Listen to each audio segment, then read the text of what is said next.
You guys, this is another one about these MAGA trumpers. I don't know what you guys call them. But yeah, they're on about, this is not what I voted for. I didn't vote for the tariffs. I didn't vote for the tax cuts. I thought he was gonna reduce the prices of groceries, but this is actually what you voted for: the deportations, the job losses, the increase in prices, everything that Trump is doing. That's what he said he was gonna do. And so yeah, this was like an open book test. You guys failed it. But yeah, you should have known better.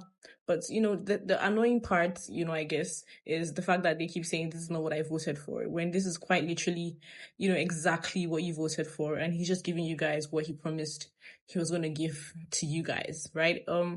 But yeah, let's watch the videos. Credit goes to the original creator, and we'll come back and talk about it. You ever notice how history doesn't just repeat, it adapts? Because if you listen to people in 2025, right now, you'll hear them saying, "This isn't the Trump I voted for. I didn't know it would go this far." Sound familiar? Because if you've ever picked up a book about history, it should. It's not the first time people have said it, and we really need to talk about what that means. Because here's the thing. Yes, absolutely. There were Germans who said, "This isn't what I voted for," when Hitler fully seized power. But let's get specific so we don't miss the lesson. When Hitler came to power in 1933, he didn't run on a single clear promise of genocide and dictatorship. He ran on ending the economic collapse of the Great Depression, restoring German pride after the humiliation of World War I, punishing the corrupt political elites of the Weimar Republic, stopping communist revolution, and uniting true Germans. A lot of people supported those goals without signing up for what came next. Some of them literally said later on, of course, "We wanted jobs and stability. We didn't want war. We wanted an end to street violence, not book burnings. We voted for law and order, not camps," because they thought the radical parts were just talk. They assumed he didn't really mean it, or they just figured it wouldn't touch them. But here's the truth they didn't want to face. Hitler told them exactly what he believed. He wrote Mein Kampf. He made no secret of his anti-Semitism. He promised to smash democracy, and he used fear and scapegoats from day one. So why did people convince themselves that it wouldn't go that far? Because they only wanted to believe the parts that benefited them. Because they hated the other just enough to look away. Because they thought they could control him. Because beating their enemies felt more important than protecting democracy. And when he took over, sure, some regretted it. Some said, "This isn't what I wanted," as freedoms vanished. Some tried to distance themselves, and some just went quiet. But by then, it was too late. He'd outlawed dissent, controlled the press, dismantled the system that could have stopped him. Now look at us. In 2025. Tell me it doesn't sound familiar. Because you've got people saying, "This isn't the Trump I voted for. I just wanted the economy strong. I just wanted the border under control. I didn't want camps." But let's be real, he told you who he was. He said immigrants were an invasion. He called the press an enemy. He praised dictators, refused to concede when he lost. He pardoned the people who stormed the Capitol for him. He said he'd be a dictator on day one. It was never subtle. You just didn't want to see it. And now we have actual camps in 2025. Alligator Alcatraz, a real detention camp in the Florida Everglades. Razor wire, surrounded by swamps and predators. Thrown up in 2 weeks to terrify migrants into leaving. Bragged about like it's a victory, sold to you as security. Is cruelty as policy, fear as branding. Exactly as promised. So if you're saying this isn't what I voted for, ask yourself, which parts did you think were just for show? Which scapegoats did you decide were acceptable? Which warning signs did you ignore because you thought you'd never pay the price? Because that's how it always goes. People tell themselves that the violence is exaggerated, that the tough talk is just talk, that it's about keeping order, not taking freedom, until it's too late to stop. And by then, there's no voting it out. There's no easy way back. So no, I don't want to hear "this isn't what I voted for" as an excuse, because history doesn't give free passes for willful ignorance. It gives warnings. And if y'all keep ignoring them, we're going to learn that same hard lesson all over again. That democracy doesn't die in a moment. It dies in a bargain.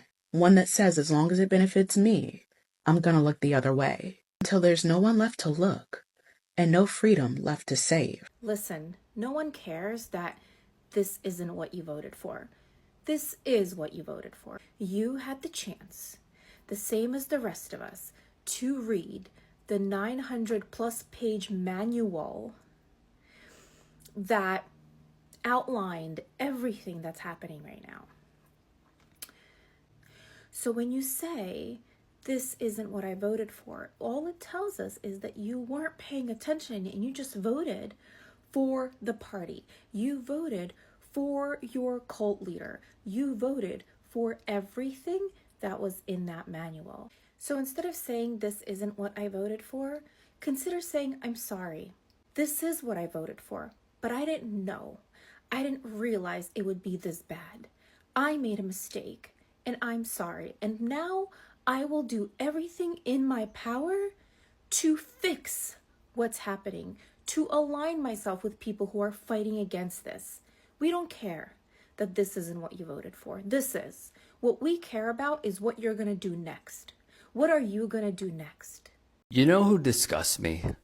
The I didn't vote for this crowd. Rich. The man was on the campaign trail invoking the big H, saying migrants are poisoning the blood of our country. He said they are in gangs. He said there is an invasion of the United States by migrants. He thought of and spoke to Dana White about a migrant fight league because they're so tough and they're criminals and they belong in prison. And he thinks the migrants might win. And he talks about this over and over and over again, right? And you guys have the gall to say, I didn't vote for this. You did. You did. We have completely lost the plot that people either are not paying attention or are willfully ignorant. That now people in LA are fighting back. Good for them. But now they're saying, I didn't vote for kids to be abducted in elementary school. I didn't vote for a kid with cancer to be sent to a country that he's never lived in. I didn't vote for a pregnant mom to be deported. You did. And you disgust me. So are we all just going to sit back and act like we don't see what's going on? If you speak out against a certain country or if you go against a certain country, you're out of there. If you go to college and somebody that's a teacher or anything like that at that college says something against that certain country, they're cutting funding. Matter of fact, in the beginning of the year, they were talking about deporting U.S. citizens for protesting in favor of Palestine at a college. Yet we voted this same person in because of we wanted free speech. I remember last year when the left was talking about, oh, Trump's going to come out with Project 2025. I was like, yeah, Project 2025, let's go. Instead, what we got was much worse than what the left thought. We got Trump and Netanyahu in office, and Trump's doing tricks on it. I've seen a lot of the videos, and it seems like a lot of people are just yelling, and they're mad. They don't understand why this is happening. I don't understand it either. It's not what I voted for. I voted for the criminals to be removed. I've been to the trade schools here in Tampa. I don't see how we fill these positions. It's going to cause construction to collapse here. It worries me. I've got a solution. Get them legal status. Somehow, under a work visa, background check them. Do whatever you need to do to make sure they're not criminals, but let's get them legalized in a rushed form or fashion. That's what needs to happen. President Donald Trump, the solution, not the problem. We all know what the problem is. The solution is to not deport them. Well, honey, you may need to update your voter registration because that is exactly what liberals have been fighting for like the last 40 years. Obama literally tried to do this with DACA, and Trump has done nothing but try to reverse it. In fact, this is his entire platform that he ran on. Getting them out will be a bloody story. It had never been allowed to come into our country. If you come back, you will be executed. You will be killed immediately. There was a bill to help with the border crisis, and it was a bipartisan effort. That means both sides came to the table. In fact, it was written by a Republican, and Trump said, vote it down, because we need a platform to run on, because this is a wedge issue, and fixing it removes a useful political scapegoat. But the real reason that people who have lived in the U.S. for 20 plus years have raised all of their children here and still aren't legal citizens of here is because they pay into a system that they can't cash out on. It's like free labor without taxation because they pay into a system. Taxes are collected, and yes, they are. You can go verify this. They don't get to claim those taxes back, and they don't get to make use of the welfare systems that we have because they're not legal. They do not have social security numbers. Not only that, employers get cheap labor, which I can assume is your problem and how you're personally affected and why you suddenly care about this. Not only that, corporations prefer undocumented, therefore vulnerable employees. They're easy to exploit. So in short, the system all around profits off their vulnerability. So when you say this isn't what you voted for, that is incorrect. This is exactly what you voted for. You just didn't know that's what you were voting for. Why is Trump doing this? This isn't what I voted for. Yes, it is. Yes, it is. He was very clear. He was very explicit. I don't like the fuck around and find out mentality, but every time somebody hops online and be like, I can't believe he's doing this. Andrew Schultz getting on his podcast and be like, this is what I voted for. Fucking Alex Jones crying in his car. This was the plan. This is exactly what he promised. He basically ran around for months being like, this is my ruin everything plan. Yes, it's ruin everything. It's a beautiful plan. Casey Anthony in charge of childcare. We're ruining everything. A Trump supporter just said, I lost a lot of good men today. And no, he's not talking about war. He's talking about ICE raids on his construction site. Jay Cohen works in construction. He said he liked Trump, voted for him, but now Trump's immigration crackdown just wiped out his workforce.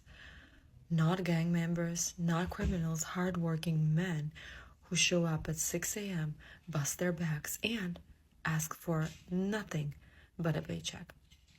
Jake said, this isn't what I voted for. Really, Jake?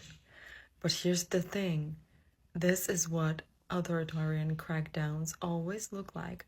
It starts with fear, then the scapegoating, and by the time it hits your community, it's too late.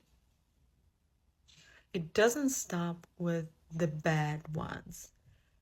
It always, always, always comes for regular people.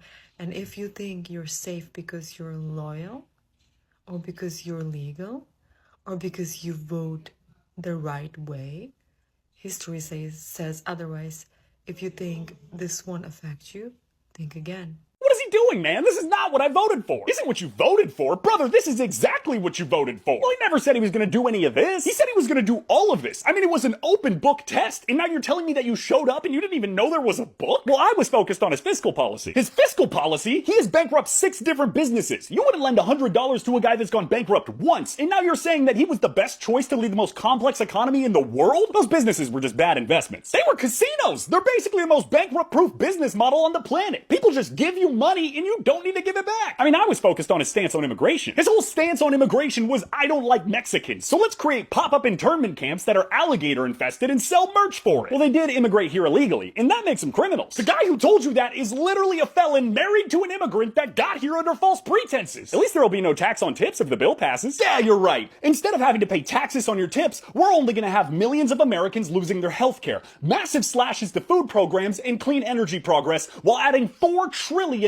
to the national debt ceiling. And the only people that are getting actual tax breaks are the guys that already have everything, because they won't be satisfied until you have nothing. But thank God you won't have to pay taxes on the tips that you already underreport. Okay, well now you're just fear-mongering. It's not fear-mongering if all I'm doing is telling you the facts and you just so happen to not like it. If you voted for that orange man and you are now saying, this is not what I voted for, this is not what I voted for, this is quite literally exactly what you voted for, and if you truly did not think that this was going to happen by electing that man into office, then you are willingly uneducated and ignorant, and I suggest next time you think about voting in an election, you educate yourself other than watching Fox News.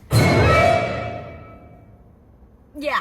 I hope y'all don't get mad at me for this, but I regret my vote. And I know what you're going to say. Well, you didn't regret it when he was making fun of the disabled community. You didn't regret it when he was threatening the people of color and the black community. You didn't regret it when he was increasing hate crimes against the LGBTQI community. Or you didn't regret it when he was changing the narrative of who literally started a war? Or are you going to say I didn't regret it when he increased hate crimes in both of his terms? Or his ignorance during COVID that cost us thousands and thousands of lives? Or I didn't regret it when he bends over for Israel and Russia? Or I should have said something when there's literally a recording of him bragging about essaying women. Or I could have caught a clue maybe during the felonies, or the way he speaks about his daughter, or maybe just the way he talks about people in general. Like the way he talks about Democrats, that should have gave me a clue how he was going to treat people in general that did not bend over for him. But alas, I must admit, it wasn't until it finally hit that it could be my children that go to war that I decided I regretted my vote. That's how dumb some of y'all sound, just saying. I'm making this video because I voted for Trump. And a lot of my followers are Trump supporters. And I fully expect that I will probably lose a lot of friends and followers because of this opinion. First of all, if we are friends and you can't see past politics to continue being my friend, I just want to say I don't hold any ill will towards you. I totally understand if you feel the need to unfollow me, block me, and not be my friend anymore. I respect it completely. I just don't think we have the same Donald Trump that we had circa 2016 to 2020. This is not the same man. Somewhere along the way, he lost his way. To deny help to tornado victims. Then I heard he denied further assistance from FEMA to North Carolina. This is not the man we voted for. If you are upper middle class or below, I don't see how any of us are faring well under this president. And how long are we just going to close our eyes to it and pretend it's not happening because it's him? And at least it wasn't the other guy. I will no longer stand by and pretend that I have hope in this president, because I don't. This past weekend, what he did last night was 1,000,000% unacceptable. And if any other president did that, everybody would be losing their marbles. The cuts he made to programs that help lower income people, these secret dinners with people wearing masks. It's just craziness at this point, guys. And I just can no longer stand here and say I support it, because I don't. No, I'm not a Democrat. I don't trust the government at all. But I just hope our friendships are strong enough that you guys don't base it just on something political. But understand, I fully expect that I will lose friendships. And I'm sorry to see you go, but I hope you can understand my side as well. The truth is, this is the America that they chose. The high grocery prices, the cost of living through the roof, construction sites empty because the workers got deported, farmers struggling, real estate crashing, everything is falling apart, and that is what they voted for. And, now they're realizing that this wasn't about owning the libs, right? This is about people not being able to survive. Trump said he was going to fix America, but all he did was fix people into corners that they literally can't get out of. It's wild to me the fact that it was right there in his campaign, an open book test, and still they failed. But the thing is, Trump promised he was going to do all of this, and he's delivering on his promise. And I guess, but credit goes to the original creators of the clips used in this video. Disclaimer, this is just for educational purposes and commentary. Don't forget to like, share, and subscribe, because we need to keep having these conversations. And yeah, as usual, I'll see you on my next one.